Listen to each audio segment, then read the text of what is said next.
ভাস্কর্য এটাই প্রথম।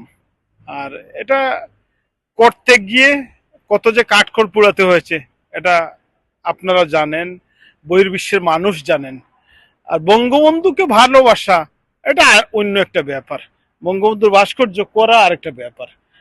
এই দেশে আপনারা যদি দেখেন, বিশ্বের বিভিন্ন দেশের নেতা নেত্রীর ভাস্কর্য আছে, ইতিহাসবিদদের ভাস্কর্য আছে, যারা গুণীজন তাদের ভাস্কর্য আছে। কিন্তু এই দেশের রাস্তাঘাটে রাউন্ড দ্য কর্নার আপনি বিভিন্ন দেশে বিভিন্ন নেতা নেত্রীর ভাস্কর্য আছে। এই সিডনি স্ট্রিটে বলেন আর এই যে হোয়াইটেবল রোডে বলেন, এখানে কয়েকটা ভাস্কর্য আছে আমার 2 মিনিটের ওয়াকিং ডিস্টেন্সে। কিন্তু ম্যাডাম তুসর্স হলো গিয়া বিশ্বের সকল নেতা নেত্রী বলেন, কলা কৌশলী শিল্পী, সব দেশের নেতা নেত্রীদের আছে। কিন্তু বঙ্গবন্ধুর ভাস্কর্য মাদাম তুসেও নেই। তখন থেকেই সেই 93 থেকেই এটা জল্পনা কল্পনা শুরু করেছিলাম। আর আল্লাহর মেহেরবানি এটা করতে পেরেছি। এটা 3 বেডরুমের বাসা ছিল, এখন 6 বেডরুম হয়ে গেছে। আমার তো প্ল্যান এই ভাস্কর্য বহির্বিশ্বে এটা প্রথম। 2016 সালে এটা স্থাপন করা হয়েছে এবং এই ভাস্কর্য স্থাপন করতে গিয়ে আমি 2009 সাল থেকেই প্ল্যানিং পারমিশনের জন্য অপেক্ষমান ছিলাম। London borough of tower Hamlets council, যেই বরোতে আমরা বসবাস করি, যেই বরোতে এই জাতির পিতার ভাস্কর্য, তখন 2009 সালে কাউন্সিলের লিডারশিপ সিস্টেম ছিল। আল্লাহর মেহেরবানি এটা করতে পেরেছি। এটা 3 বেডরুমের বাসা ছিল, এখন 6 বেডরুম হয়ে গেছে। আমার তো প্ল্যান এই বাসা হবে Bangabandhu museum, memories of Bangabandhu. এটা অনেক আগেই ডিক্লিয়ার দিয়ে দিছি, অপেক্ষায় আছি নেত্রী কখন এসে এটা ওপেনিং করবেন। অনেক কিছু গ্যাদার করেছি বঙ্গবন্ধুর উপর, বঙ্গবন্ধু মিউজিয়ামের উপর অনেক কিছু সংরক্ষণ করার জন্য চেষ্টা করছি, অনেক কিছু করেছিও, তারা দুজনেই করেছেন। দুজনের আমি সুস্বাস্থ্য এবং দীর্ঘায়ু কামনা করছি। কি বাংলাদেশের না কলকাতা? কলকাতার, তারা বাঙালি, কলকাতার বাঙালি। তারা আমাকে যে সহযোগিতা করেছেন এটা অবিস্মরণীয় হয়ে থাকবে। তাদের নাম আমি সবসময় স্মরণ করি। আমরা কি জানতে পারি এটা ব্যবহার কত? না না, বঙ্গবন্ধুর ভাস্কর্যের ব্যাপারে কোনো ব্যয় নাই। এটা এটা বলাও যাবে না, এটা কোনো ব্যয় নাই, এটা ফ্রি অফ কস্ট।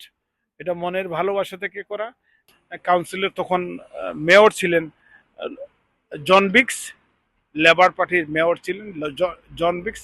জন বিক্সের সাথে হাই কমিশনার সহ রেহানা আপা আমরা মিটিং করলাম। জন বিক্স উত্তরে বললেন যে ওনার কাছে কোনো ক্ষমতা নাই, which is he had the executive capacity and power, যে এটা উনি ক্যান্সেল করতে পারতেন, যে এই ইনফোর্সমেন্ট নোটিশ।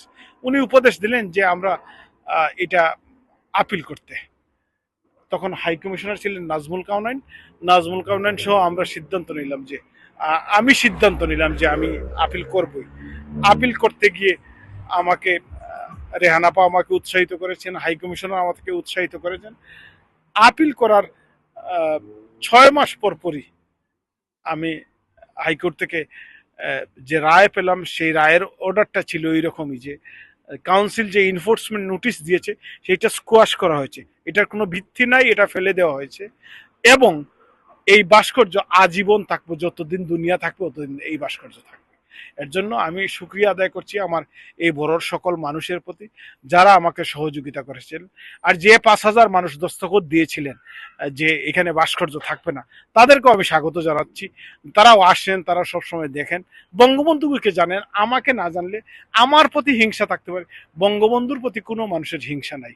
বঙ্গবন্ধুকে মানুষ খুব সাদরে গ্রহণ করে নিয়েছে। এইখানে মানুষ আসে, ফুল দেয়, শ্রদ্ধা জানায়। দেশ থেকে নেতা নেত্রীরা আসেন, এসে শ্রদ্ধা জানান। এটা আমার আমার ভাই লুৎফু সুন্দর করে বলেছেন এটা তৃতীয় বাংলা। গফফার চৌধুরীর লেখায় অনেক লেখনীতে এসেছিল যে এটা তৃতীয় বাংলা। আসলেই বাঙালিদের একটা মিলন মেলা ইংল্যান্ড।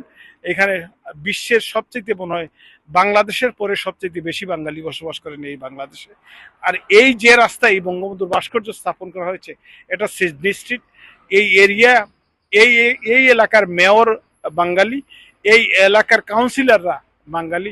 এটা ফুল প্যানেলই এখানে যারা এই আমার ঘরের কাছেই হলো গিয়া মালবুরি মানে টাউন হল, যেটা এটা চালাচ্ছেন আমার বাঙালিরা। এর জন্য আমরা প্রাউড করে বলতে পারি আমরা তৃতীয় বাংলাতেই আছি।